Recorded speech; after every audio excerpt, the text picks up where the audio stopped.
YouTube, what is up? James MTG Biggie here for the first time in a little while, and today I am making an update video on my commander deck, Grand Arbiter Augustin IV. I posted a video previously. People seem to really like my build. I've made some updates to the deck since then, and I thought I'd give a quick refresher and update. We'll go through it a little bit faster than the last video. We'll go through the mana base first. First and foremost, we have fetch lands: Flooded Strand, Scalding Tarn, Misty Rainforest, Polluted Delta, Windswept Heath, Arid Mesa, then Prismatic Vista, Fabled Passage. I really emphasize having good mana in all of my commander decks, in every deck in every format I play.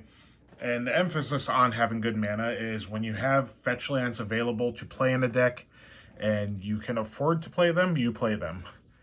The ability to have a lot of fetchable lands that produce my colors obviously is very well welcomed and very important to me, because I'm going to be trying to cast my commander ASAP to have the advantage in the game that my deck's built around having, and that's taxing my opponents while making my stuff cost less.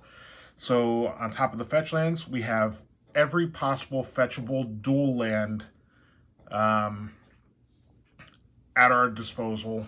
We have, of course, Tundra, the original dual land. We have Hollowed Fountain, the shock land. We have Prairie Stream, which enters the battlefield untapped if we have 2 or more basics. So in hands that we have this, we set up our basics first and then get this into play untapped. And then we have Irrigated Farmland. This is the only fetchable dual land I have in here that comes into the battlefield tapped. It's good early in the game if you can fetch for it, like turn 1, and later in the game if your mana's already set up, you can just cycle it away, not a big deal. Then we have a bunch of dual lands that come into play untapped but aren't fetchable. Again, the emphasis is having lands enter the battlefield untapped, having our mana be solid, and being able to produce our colors early on. So we have Glacial Fortress, Nimbus Maze, Addercar Waste, Command Tower, of course, it being Command Tower. We have the Blue-White Pathway. We have Mystic Gate, the filter land. And we have Sea of Clouds. There's very few lands that enter the battlefield tapped, and so I tried to maximize on the ones that come in untapped. Again, I can't stress enough how important it is. I do have 2 dual lands that come into play tapped. That is Celestial Colonnade, the creature land, and Temple of Enlightenment. And these are in here because they do fix our colors and they add some sort of value beyond producing colored mana. I tried to limit the enter the battlefield tapped lands as much as possible so you won't find the gain lands or any gateways or anything like that. But, or guild gates, sorry. But this, the scry one on the temple, is a solid way to fix our draws a little bit and to get more looks at cards. And then Celestial Colonnade being a creature land, oftentimes we can sit back with it and have it protect our planeswalkers. Or there have been a few instances, it's come up more than once, where the rest of the table is beating each other up through attacking and blocking and damaging each other and handling each other's life totals. I've swooped in and finished somebody off with Celestial Colonnade. I'm not going to win through combat most of the time, but if my opponents are duking it out and somebody gets knocked down within range of Colonnade and it's just sitting there, nobody ever thinks of it. So it's there for that reason and to protect planeswalkers. Now we have a bunch of lands that don't produce both of our colors, are either single colored or colorless.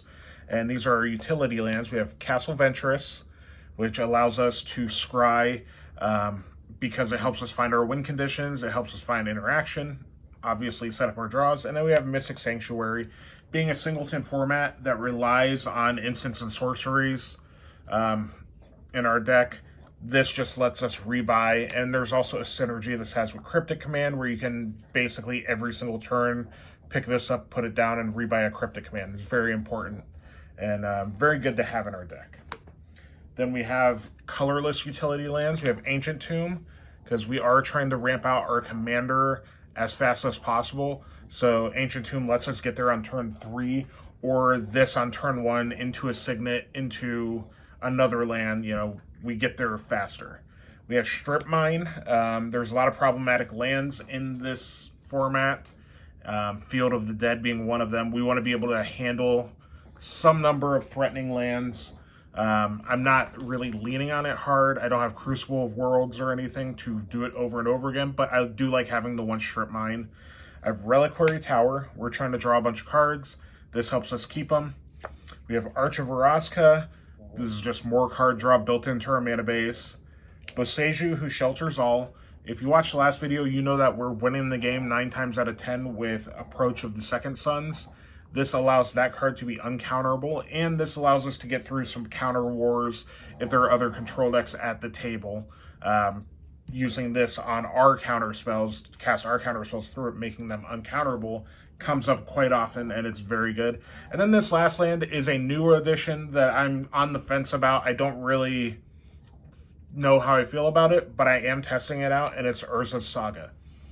In Commander, taking up a land slot, it's kind of a free roll, and we are playing a bunch of artifacts, so yeah, your constructs can get big. The utility of it allows us to go fetch a couple of our mana rocks in our deck, or one specific utility artifact that we have that we'll get to later. It's not incredible. This card obviously is better in constructed formats where you have 4 ofs, but for right now I'm testing it, and it's been okay so far. I haven't really got that deep into it, but for now we're trying it out. And then we have our basics, which are just 4 islands, 4 plains, 8 basics to round out our mana base. Then continuing with producing mana, we'll go through our mana rocks and our ramp and how we're getting our commander in play early. We are playing a Mana Crypt. We're playing a Jeweled Lotus. Jeweled Lotus allows us to turn 1 Grand Arbiter. We need this plus any land that produces colored mana to come into the battlefield untapped. That's why we have an emphasis on untapped lands. We get turn 1 Grand Arbiter, and when that happens, it is really, really difficult for your opponents to be able to catch up with what you're doing. We have Soul Ring, because it's Commander, you gotta. And then the Signets, we have Azoria Signet and Arcane Signet, both Signets that produce our colors.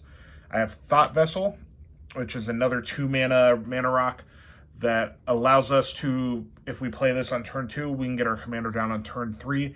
And it also gives us no maximum hand size, so it's just another Reliquary Tower effect. And then we have both of the medallions, Sapphire and Pearl Medallion. These both make our white and blue spells cost 1 less. That is going to synergize with Grand Arbiter's abilities very well. And when we get Grand Arbiter into play and he gets killed, because he always gets killed, he's always an instant target for the whole table, these allow us to recast him cheaper. That way we don't have to get buried under the commander tax, so we can get him back into play as soon as possible. And then the last one's a little bit of a hybrid card. It's Midnight Clock. This is one that I've been very impressed with. It is a mana rock for 3 mana. It does tap to add a blue. But then, on each upkeep, it gets a counter on it. After it hits 12 counters, you exile it, and you basically get to wheel. It's a one-sided Time Twister, which is very good. It has won me a couple games already in the short amount of time I've been testing it, and I really enjoy the card. It's a lot of fun to play with, too. I don't have a bunch of Time Twister wheel effects in this deck. This is actually the only one, and it is very fun. I enjoy it quite a bit, and it just helps our consistency while being a mana rock. Moving on, we have a couple utility artifacts that are going to help us get to our game plan and hopefully win a game. We have Sense's Divining Top, which is the artifact that I was talking about getting with Urza's Saga. It is very good at letting us filter our draws and get looks at the top of our deck. You can also set up Terminus with it, so you can miracle that. Very good, and it is the best target that we could go fetch out with our Urza's Saga. Then we have Cursed Totem, which is a utility artifact, because there's a lot of decks in Commander that play a lot of creatures that have enter the battlefield effects, things like Craterhoof Behemoth, or I'm sorry, not enter a battlefield, that's Torpor, that have activated abilities. Lots of Mana Dorks, lots of Birds of Paradise, and Llanowar Elves, and all sorts of different activation abilities on creatures. So that this just slows it down at 2 mana. Very good, worth a slot. And then Scroll Rack. I mentioned in the last video and here that we're winning the game most of the time through Approach of the Second Sun. Scroll Rack is the fastest way to get back to Approach of the Second Sun once we've cast it the first time. If we have a full grip of cards, which our deck's built to have a lot of cards in hand, we can approach and then activate the Scroll Rack, put our whole hand away, and grab the top 7 off of our deck and put them in our hand, get back to Approach immediately, and win the game. So that's our utility artifacts. We then have some enchantments that provide us various utility and are here for various reasons. We have Mystic Remora to help us draw more cards. Card is very, very good. Draw tons and tons of cards because nobody wants to pay 4 extra mana for every spell they cast. Then we have Search for Azcanta, which also helps us dig into our deck deeper for our approach. It is a great resource to find answers to problems on the table. We have Rhystic Study. It's commander. We're playing blue. You should play Rhystic Study. And then I have Aura of Silence, which is another taxing effect on artifacts and enchantments your opponents control. And it also is spot removal for artifacts and enchantments on top of that. So it is kind of a modal card. It has split abilities, so you get good value on both ends of it. And then we have Smothering Tithe, because it's one of the best white cards in the format. The ability to make treasures whenever your opponents draw cards is insane. It's very, very good. It helps ramp us into our stuff and keep our mana going, and that's kind of the goal of the deck. In addition to that, we're playing a lot of counter spells. So our counter magic suite is as follows. We're playing every free counter spell worth playing. So we have Pact of Negation, we have Fierce Guardianship, we have Force of Negation, and we have Force of Will. So we want to be able to use our mana to do other things, and we want to be able to win counterspell wars, so we want to be able to cast counterspells without spending mana. That's why we're running these. And then we have the counterspells that do cost mana. We have Good Old Fashioned Counterspell. We have Mana Drain, which is probably the most powerful counterspell ever printed outside of Force of Will. We have Dovin's Veto, which is a negate that's not counterable. So this helps us try to win counter wars. This helps us take down huge, big, powerful threats that our opponents are going to be casting and stuff like that. Big spells that could be backbreaking. We're trying to prevent. So we have Render Silent, which is a counter spell that also makes it so our opponents can't continue casting spells. This is what we're going to want when our opponent is trying to go off and have a big turn and do a bunch of stuff. If we just counter the first big thing that they do, they can't do anything else after for that turn. We have Cryptic Command, which plays very well with the Mystic Sanctuary in our mana base, and also is just an incredible counter spell. It has so many modes, it's so flexible, and flexibility in Commander is a really important thing, I think. So we have that. We have Mystic Confluence, another modal card. 3 different modes. You could choose each one more than once. You can counter a spell unless its controller pays 3, so mana leak. And then we could bounce a creature or draw cards. And then we have Sublime Epiphany, where it has 5 modes, and you could choose as many as you feel like. There's not always going to be targets for every single mode, but mode number 1 is counter target spell. You could stifle something, you could bounce a non-land permanent to its owner's hand, and you can make a token that's a copy of a creature you control. This one comes up a fair amount of time. I try to save this card for when I have something in play, like a Torrential Gearhulk or a Consecrated Sphinx, so I could copy it and make a token. I've even copied a Torrential Gearhulk and bounced, another creature back to my hand that has ETB value or whatever. It's a very flexible card. It's 6 mana, but in our deck, oftentimes it's 5 mana. Sometimes it's 4 mana, so it's definitely worth the investment. So aside from counter spells, we do also have a lot of removal spells because sometimes we can't counter everything and some things slip through the cracks. So we have single target removal of Path to Exile, Swords to Plowshares. These just take out creatures. They're two of the best removal spells for creatures in the game. Then we have a new addition from the Innistrad Midnight Hunt set, and that is Faithful Absence. This is 2 mana, destroy a creature or a planeswalker, and its controller investigates. Our deck can be vulnerable to planeswalkers that hit the table because we don't attack very well. We don't have a lot of ways to pressure a planeswalker in play. So we either have to let the other players in the game worry about the planeswalker, usually, or it takes over the game if we can't counter it coming down. So having the ability to destroy one directly for 2 mana, and often in our deck for 1 mana, is great. And then we have Council's Judgment, which this can be a multiple targeted removal spell. Like, we could hit multiple things with it some of the time, depending on how political your playgroup gets and how you like to negotiate targets with this from Will of the Council is how you'll use it. But most of the time, there's one big problem on the table. You try to take it out, and you try to get the rest of the table to agree with you on that threat. Usually pretty easy. In addition to single targeted removal, we have some sweepers and some removal that takes on multiple targets.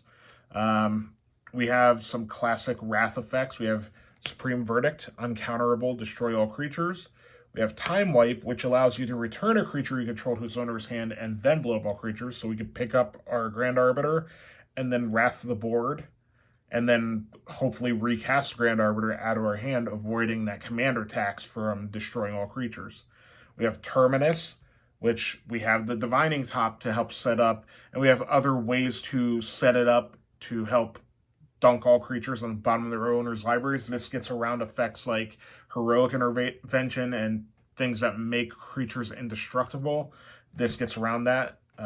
It's very important in our deck to be able to handle creatures. And then we have the Overload spells. We have Winds of Abandon, which is a single piece of removal. It is another copy of Path to Exile, but also for its overload cost, you could take out all of the creatures on the board that you don't control. It does come at a big cost. We don't want to have to do this. It's kind of a, only break glass in case sort of card. But because we don't want to give our opponents a bunch of lands in play to help them pay for our taxes. But it is still good enough, I think, that we could use it as a Path to Exile a lot of the time. And then we have Cyclonic Rift because it's Commander, and if you're playing blue and not playing Cyclonic Rift, you're probably either doing it because of political reasons within Commander, or you're wrong. If your playgroup just is like, hey, Cyclonic Rift is not cool, that's whatever. But if your playgroup is cool with it, you should be playing it. And then we have Heliod's Intervention, which is a modal card. It helps us destroy X artifacts or enchantments, which X cards are good in our deck because of the cost reduction thing we have going on here. But also, it can allow us to gain some life in a pinch when we need it. Another sort of emergency card when it comes up. That's the removal. And now we have a bunch of instant and sorcery speed card draw and card filtering and selection. First and foremost, we have Mystical Tutor, which is also a very fast way to get to Approach of the Second Sun again, or even for the first time. But this allows us to search for an instant or sorcery, put it on top of our deck, and that way we have answers to certain things. Most of the time we want to use this for Approach of the Second Sun, but some of the time we need a Wrath. A lot of the time I've used this where I set up a Terminus and put a Terminus on top of my deck, and then I'm able to draw a card with one of the other many card draw effects on my deck on an opponent's turn, and I can Miracle a Terminus that way. Very handy card. It just is a second copy of most of my deck, which is nice. We have Brainstorm and Ponder. This is just some card filtering. It helps us kind of clear the way early in the game. Brainstorm can be effective if we have set up a Terminus and we need to draw another card on an opponent's turn or whatever. Just very good, filtering and cantrips to allow us to get to our deck more effectively. We have Fact or Fiction, which is very fun in Commander. It's a great card. You reveal top 5, and an opponent separates them into a couple piles, and you get to pick them. You can negotiate with this card, and if there's something that needs to be answered on the table, you could talk to one of the other players who's being affected by it and have them separate your piles and be like, hey, if you give me the good piles here, we can solve this problem. We have Drawn from Dreams, which is essentially another copy of Dig Through Time. Look at the top 7, put 2 in your hand. We have Memory Deluge, which is a new addition from Innistrad Midnight Hunt. That is another sort of dig through time effect. You look at top X, where X is how much mana you spend on it, and you put 2 of them in your hand and rest on the bottom in a random order. This isn't as good in our deck as it is in other blue decks as another copy of Dig Through Time. Because of the cost reduction, this is the one drawback. We pay less mana for this, so we get to dig less a lot of the time, but it's still pretty good. And we get to flash it back, so it has 2 ends on it, so we can get extra value out of it later on in a game. Then we have Actual Dig Through Time, which is an incredibly powerful spell. Again, looking through your cards, if you approach with the second sun and then you're immediately able to dig through time to get right back to it, that's kind of what we're trying to do. We have Treasure Cruise, the other big delve draw spell. And then we have a couple X draw spells that are very good. We have Blue Sun Zenith, and we have Sphinx's Rev, which Sphinx's Revelation also allows us to gain a little bit of life back to help us stay in the game longer. Then we have some Planeswalkers. We have Dovin, Hand of Control, which is another taxing effect built into a Planeswalker. This Planeswalker costs 1 mana when we have our Grand Arbiter in play, and it makes artifacts, instants, sorceries, or opponents cast cost 1 more, going on with the tax theme of Grand Arbiter. We have Teferi Time Reveler. This slows down the game for our opponents. It allows them to only cast spells at sorcery speed, and it helps us take care of a threat on the table. We can bounce something back, and it helps us play at instant speed ourselves, so we can like instant speed an approach of the second sun and win the game faster that way, or do it a little more at our own will. We have Narset, Parter Veils. This, allowing your opponents not to draw more than 1 card each turn, is very, very good. There's a lot of degenerate cards in Magic and in Commander that allow opponents to draw lots and lots of cards, and you don't want them to do that. Especially the people I play Commander with. They all have sort of a mindset like mine, where drawing cards is very, very good. Then we have Jace the Mind Sculptor, one of the best Planeswalkers ever printed still.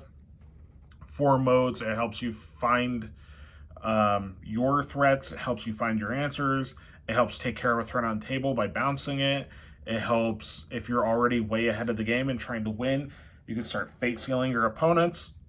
It's an incredible card. And we have Teferi, Master of Time, which you can activate on everybody's turn. So in Commander, you get usually 4 activations of this a turn cycle. And then if you can ultimate it, you get to take a couple extra turns. That's usually winning the game at that point. And then we have 5 mana Teferi. In our deck, this costs 2 less when we have Arbiter in play, so it's really 3 mana Teferi. And if you play this card in Standard, you know what it does. It's insane. It's very, very good. It is sort of a win condition on its own. I have won games where I've ultimated it in Commander and then just started casting card draw spells to start blowing up my opponent's permanents. Generally speaking, if you're at that point, your opponents are kind of done and they're scooping anyway. Beyond Planeswalkers, we have some creatures, including my all-time favorite. We have Thalia, Guardian of Thraben, another tax effect. Non-creature spells cost 1 more. It's symmetrical, so it happens for everybody, so this makes your stuff cost 1 more, but we have a bunch of stuff that makes our stuff cost less already, so this, at the worst, most of the time, balances. So, like, it kind of negates our spell reduction a little bit, but it still taxes everybody else, and it's way more of an inconvenience for them than it is for you. We have Drannith Magistrate, which is another 2-drop that's made to tax our opponents, not allowing them to cast their commanders. It's pretty good. We have Snapcaster Mage, because we're playing a bunch of instants and sorceries that we only have 1 copy of each, and we want more copies. That's how we do it. Same thing with Torrential Gear Hulk. And then we have Consecrated Sphinx as our last creature. I wanted every creature in this deck to get value off of the other cards in our deck, or to slow down our opponents, or to be big haymakers like Consecrated Sphinx. This card is insane, and one of my favorite creatures. It's a lot of fun drawing a lot of cards. So this in play, if we keep it in play, is very effective at getting us closer to our win conditions. Then we have our actual win conditions, and this is going to be the last few cards in the deck. I'll go through Plan A, its Approach of the Second Sun. We're trying to do this every game. Basically, you gain 7 life, and this goes down to the 7th card from the top of your library, and then if you can get to it again and cast it again, you win the game. It is an I win button in your deck when you need it. You're trying to basically slow the game down and stay alive long enough for this to win you the game. That's goal number 1. If that fails, we have goal number 2, which is Shark Typhoon. This is Plan B. We are casting a ton of instants and sorceries. It's almost our entire deck.